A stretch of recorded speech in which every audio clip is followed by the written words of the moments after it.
Mateo Kapitulo 14. Nang panahong iyaw ay narinig ni Herodes na tetrarka ang balita tungkol kay Jesus. At sinabi sa kanyang mga tagapaglingkod, ito'y si Juan Bautista, siya'y muling nagbangon sa mga patay, kaya't ang mga kapangyarihang ito ay nagsisigawa sa kanya. Sapagkat hinuli ni Herodes si Juan, at siya'y iginapos, at inilagay sa bilangguan dahil kay Herodias, na asawa ni Felipe na kanyang kapatid. Sapagkat sinabi ni Juan sa kanya, hindi matuwid sa iyo na aariin mo siya. At nang ibig niyang ipapatay siya, ay natakot siya sa karamihan, sapagkat siya'y kanilang ibinibilang na propeta. Datapwat nang dumating ang araw na kapanganakan kay Herodes, ay sumayaw sa gitna ang anak na babae ni Herodias, at kinalugdan ni Herodes. Dahil dito'y kanyang ipinangakong may sumpa na sa kanya'y ibibigay ang anumang hingin niya. At siya, na inudyukan ng kanyang ina, ay nagsabi, ibigay mo sa akin dito na nasa isang pinggan ang ulo ni Juan Bautista. At namanglo ang hari, datapwat dahil sa kanyang mga sumpa, at sa nangakaupong kasalo niya sa dulang, ay ipinag-utos niyang ibigay na sa kanya. At nag-utos siya at pinugutan ng ulo si Juan sa bilangguan. At dinala ang kanyang ulo na nasa isang pinggan, at ibinigay sa dalaga, at dinala nito sa kanyang ina. At ang kanyang mga alagad ay nagsiparon, at kanilang binuhat ang bangkay, at kanilang inilibing, at sila'y nagsialis at isinaysay kay Jesus. Nang marinig nga ito ni Jesus, ay lumigpit sila mula roon, sa isang daong na nasa isang dakong ilang na bukod, at nang mabalitaan ito ng mga karamihan, ay nangaglakad sila na sumunod sa kanya mula sa mga bayan. At siya'y lumabas, at nakita ang isang malaking karamihan, at nahabag siya sa kanila, at pinagaling niya ang sa kanila'y mga may sakit. At nang nagtatakip silim na, ay nagsilapot sa kanya ang kanyang mga alagad, na nangagsasabi, ilang ang dakong ito, at lampas na sa panahon, paalisin mo na ang mga karamihan, upang sila'y magsiparon sa mga nayon, at sila'y manggakabili ng kanilang makakain. Datapwat sinabi sa kanila ni Jesus, hindi kailangang sila'y magsialis, bigyan ninyo sila ng makakain. At sinasabi nila sa kanya, wala tayo rito kundi 5 tinapay at 2 isda. At sinabi niya, dalhin ninyo rito sa akin.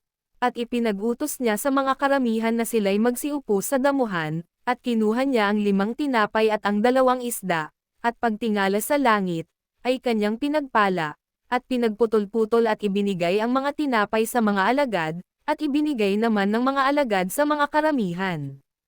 At nagsikain silang lahat, at nanggabusog, at kanilang pinulot ang lamabis na pinagputol-putol, na 12 bakol na puno.